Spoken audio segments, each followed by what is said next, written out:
পিকে magic food ফ্যাক্টরিতে তোমাদের সকলকে স্বাগত জানাই। প্রতিদিনের মতো আমি আজ আবারও চলে এসেছি একটি নতুন ধরনের রেসিপি নিয়ে। পুরি তো আমরা সবাই পছন্দ করি, তবে সেই পুরি যদি একটু অন্যরকমভাবে তৈরি করা যায় তাহলে সেটা যেমন দেখতেও ভালো লাগে তেমন খেতেও খুব ভালো লাগে।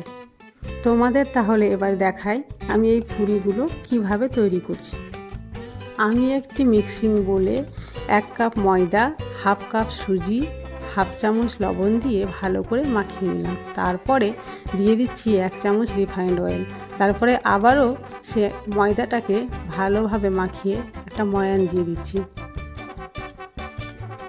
এরপরে উষ্ণ গরম জল অল্প অল্প করে ময়দাতে দেব আর একটা ডো তৈরি করে নেব। দেখো এইভাবে নাড়তে নাড়তে একটা সফট ডো তৈরি করে ফেলেছি আমি। ডোটাকে এবার 10 মিনিটে রেস্টের জন্য রেখে দিলাম। একটা বিটরুটকে ছিলে ভালোভাবে তার রস বের করে নিয়েছি। এবার সেই রসে 1 চামচ ময়দা দিয়ে একটু নেড়ে রসটাকে একটু গাঢ় করে নিলাম। 10 মিনিট পরে ফিরে এসে ডোয়ের গায়ে আবার 1 চামচ তেল দিয়ে দিলাম। তেল দিয়ে ভালো করে নাড়াচাড়া করে সেখান থেকে এবার ছোট ছোট লেচিগুলো কেটে ফেললাম।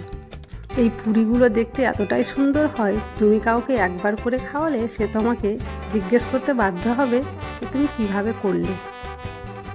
একটি ছিদ্রযুক্ত থালা নিয়ে তার উপরে এভাবে একটু তেল লাগিয়ে দিলাম। এবার যে লেচি কেটে রেখেছিলাম তার মধ্যে একটা লেচি নিয়ে এর উপরে দিয়ে হাত দিয়ে ভালোভাবে চেপে চেপে পুরিটা করে নিলাম। তারপরে পুরি হয়ে যাওয়ার পরে এই থালাটাকে এবার উল্টে দেব। বিটরুটের যে রঙটা করে রেখেছিলাম সেটা এবার একটা ব্রাশের সাহায্যে এই পুরির উল্টো পিঠে ভালোভাবে লাগিয়ে নিব। এই রেসিপিটি একেবারে ইউনিক রেসিপি, তোমরা একটু ভালোভাবে লক্ষ্য করলেই এটা তৈরি করতে পারবে আর এই পুরি দিয়ে অতিথি আপ্যায়নও করতে পারবে। ব্রাশ করা হয়ে গেছে, এবার দেখো তোমাদের আমি উঠিয়ে দেখাচ্ছি। দেখতেই পাচ্ছ কত সুন্দরভাবে উঠে গেছে। এইভাবে আমি প্রত্যেকটা পুরি রেডি করে নিলাম। এরপরে গ্যাসের ফ্লেম অন করে কড়াইয়ে তেল বসিয়ে দিয়েছি। তেল গরম হলে পুরিগুলোকে আমি খুব সুন্দরভাবে ভেজে নিচ্ছি। দেখতেই পাচ্ছ ভাজার পরে পুরিটা কি অপূর্ব লাগছে।